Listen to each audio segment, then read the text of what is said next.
Hi everyone, I am Faye Sevilla Smith. I am a shoemaker who lives between Barcelona and Philadelphia. I have an online store where we make to order certain styles of shoes and quite a big selection of leathers for a bit of custom made without being bespoke. I would say that as a child I grew up not artistic, but my father believed in limiting toys for children and that we can really make toys out of everything. So I recollect from a very early age having to work with wood to make bows and arrows, or work with paper to try to create clothing for my dolls. But more than anything, I think it was, I had spent 18 years working in the film industry. I was a costumer for the film industry, for big films. I was doing that for about 18 years. I used to be a supervisor, which meant you did a lot of the hiring. So you would find craftspeople, artisans all over the world, sourcing, budgeting, everything. In that role, I learned to work with a lot of artisans to create clothing, footwear, headwear, gloves, armory, even everything that an actor would wear on screen. In that background, I really learned to appreciate a lot of crafts and also learn to navigate the very many opinions that can go into what someone would wear. It was a very high stress job, and so I would make sure to spend quite a bit of time traveling in the summertime. And mostly I traveled to Barcelona, and when I was here one summer, I'd walked into a shoemaker shop, Nicolo de Paula, and saw the craft that was reflected in the shoes he was selling. As a consumer in the US, it's not something you come across that often. So I found it very special. And I asked him if he would be interested in teaching me how to make shoes, and he had agreed. He didn't think that I would actually show up when I did, but I did. And I came, I learned how to make my first pair of shoes, which was what I called my Frankenstein shoe, which was basically all of these parts of a shoe that I had wanted to learn.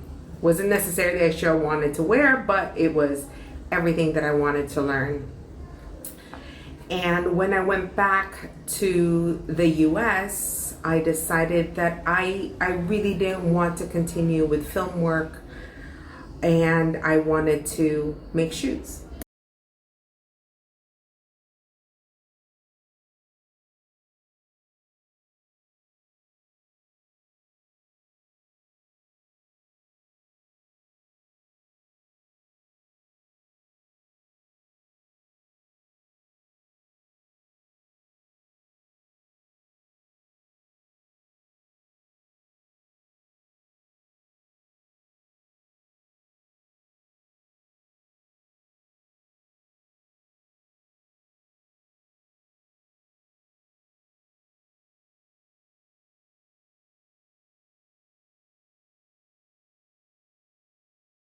So as a costumer in the film industry, I learned to navigate the styles that people wanted. I learned to make things that were comfortable but also appropriate for the character that we were dressing. I learned how to manage budgets, source well, find artisans, and most importantly, I managed to try to find those things that as many people could agree on as possible. Because you had the studio, the producers, the director, the actor, quite a bit of people to try to find a middle ground. So I learned at that stage that I could create a shoe, design it, hand make it, but if it wasn't feasible, then I couldn't really make a career out of it. I couldn't do it for a living. And so with my process with making shoes, I thought about what the budget had to be for a consumer to buy our shoes and to reach as many consumers as I can.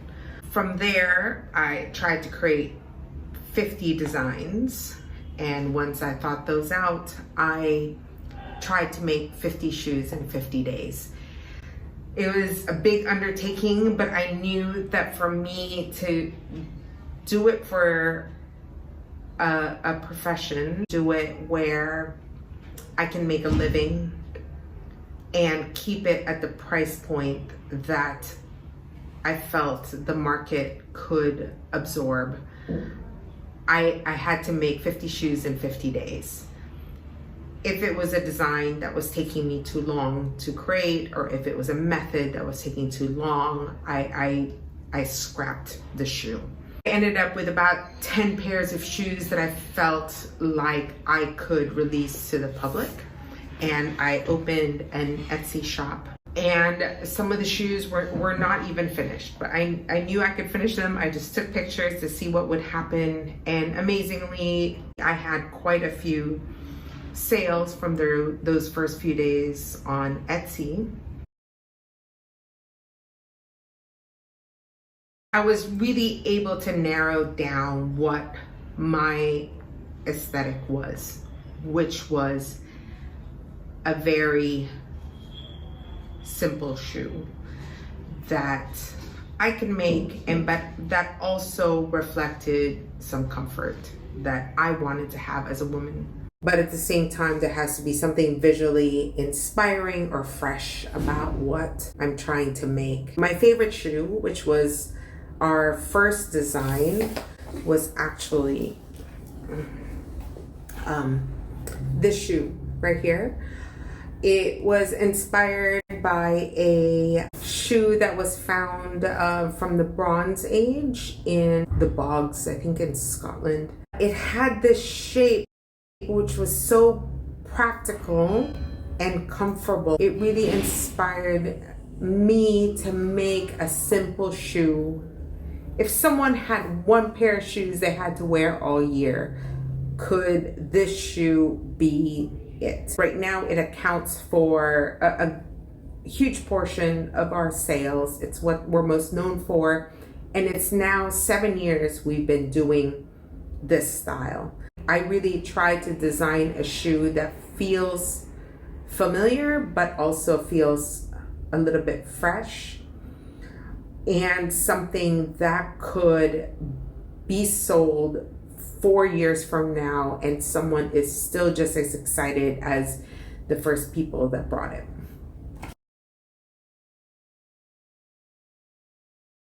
For me, it is very important for me to design a shoe that has longevity. I really try to learn to shut out trends. Another source of inspiration for me for design is very utilitarian wear. So I look at footwear that was worn in the 1940s. I look at footwear that was worn by people who are farm workers in Japan, Korea, parts of Africa, Marrakesh.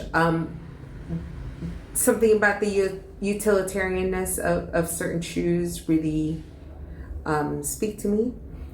So, but at the same time, I understand that most people do not do that kind of labor nowadays. So historical footwear for me is very important because I find that it reflects a universal, non-trendy comfort that I want to really tap into.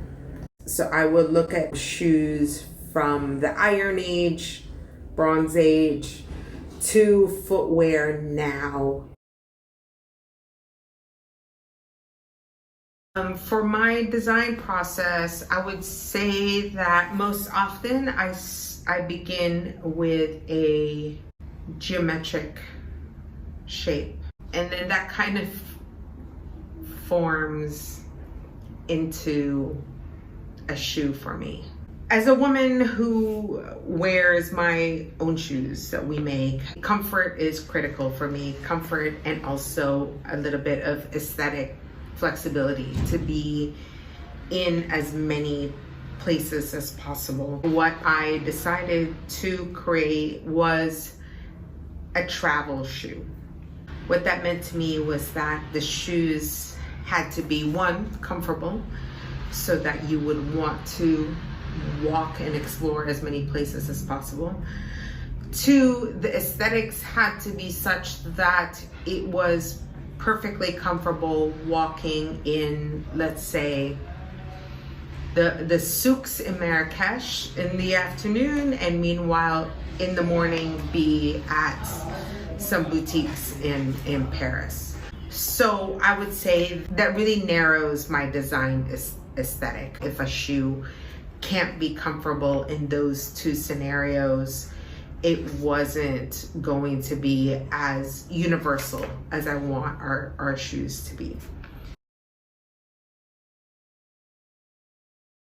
I'm not really sure why I do it this way. For me, I knew with footwear I could kind of create something a little bit different, and that's what I chose to do. And so it does make some shoemakers who are trained very classically in the craft a little bit frustrated because our lasting methods are a bit different.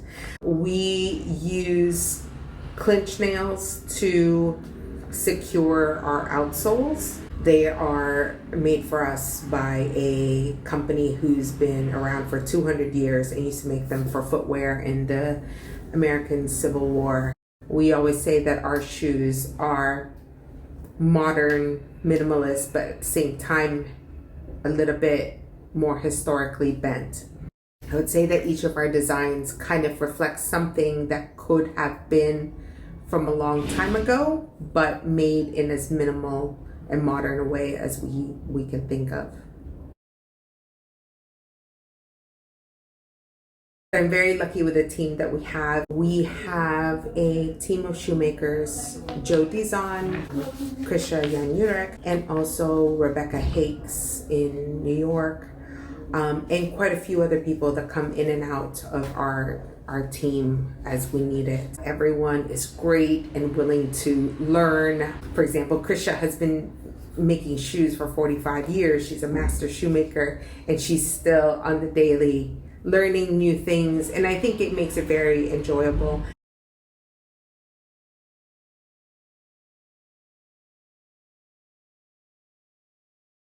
So one of the reasons why I live in Europe, even though most of our customers are in the US, is sourcing is very important to us. We try to think of ourselves as a sustainable brand. So we work with Concheria de la Pelle in Tuscany. We source a lot of our leathers from Tempesti in Tuscany, and we find that it is more important for us to learn to work with good materials and adapt our designs or our workmanship or our process to that versus trying to find materials that fit into our budget or into our methods. We produce all of our footwear in-house and always made to order. Not made to measure and not custom styles, but with custom leather selections. For our footwear, I design all the shoes myself. Often I will make the first sample. Normally I would start with a design, sketch, pencil to paper, and then we are very committed to the shape of the lasts that we have, because it took me quite a while to develop that with the last maker. And so I will often take existing patterns and alter them in order to come up with something new. But also we work with leathers that are unlined. I believe that unlined leather allow the feet to breathe a little bit easier. And so we always keep the flesh side down and the skin side up to help move any moisture out of the foot. What that means is the leather has quite a bit of stretch to it that we have to work with. So my patterns are a little bit different in that they need to be able to move with the stretch that we're getting. If we're lasting a shoe and we know that the stretch that we have to work with that style is not in the typical way where it goes from the top of the last and folding everything or pulling everything down, sometimes we have to last the leather a bit more laterally or a bit more three-dimensionally. And so I have to create patterns that can accommodate that. If we make the shoe in a leather that has a lot of stretch, or if we make the shoe in a leather that is very rigid. I do design other products. We have a small homewares collection that's made with vegetable tanned leather that's been softened and then molded and allowed to dry until it is basically rock hard. So it's a different take on what leather can be. We also create bags out of all our offcuts, and so we have a zero waste goals bag collection. Each time I've come out with different designs. The designs reflect what shape offcuts that we have. So if we have a lot of smaller pieces at that time, it might be a smaller bag with more piping or things like that. If we happen to have larger pieces from a production that we did, then I get to create a larger bag. I lived in the Philippines until I was 10, and my father works with a lot of indigenous groups, and they have a sense of craft that they learned from a very young age. You know, to be able to bring more traditional native crafts to our footwear in a way that supports their traditions, to share that with other people would be fantastic. Because we are a very small production company, we're able to create a lot of shoes in very small batches. And I would love for people to really be able to take a gamble, to be able to create a shoe that reflects them, and we make them in small batches, we release it for them. I think there's something so wonderful about that versus all the brands out there that are having to do larger manufacturing. 90% of our customers are in the US, and we have a specifically online store, so we don't sell to the Spanish or to the Barcelona market very much. But it does keep us very inspired. It's so beautiful here, and to see the history on a daily basis as an American that you can see and appreciate it, it keeps me very grounded in the designs and offerings that we have. So I would say what Barcelona contributes to our business is so important. I would say the Barcelona design scene is fantastically supportive. For example, Ignacio does all the sketches for our website. I know I can always count on them to help me if there is something I was having problems sourcing. Krisha works for John Lobb, and she, you know, is a wonderful wealth of knowledge. And Joe Dizon had his own shoe brand. So there's so many different perspectives and resources here. I feel like it is very easy to approach other shoemakers for help. I would say the topic we probably discuss the most is just between shoemakers is our tools and sourcing. As an immigrant to Spain, I find that very comforting to know that although we come from such different places, that there is a language that we are supportive and can communicate in.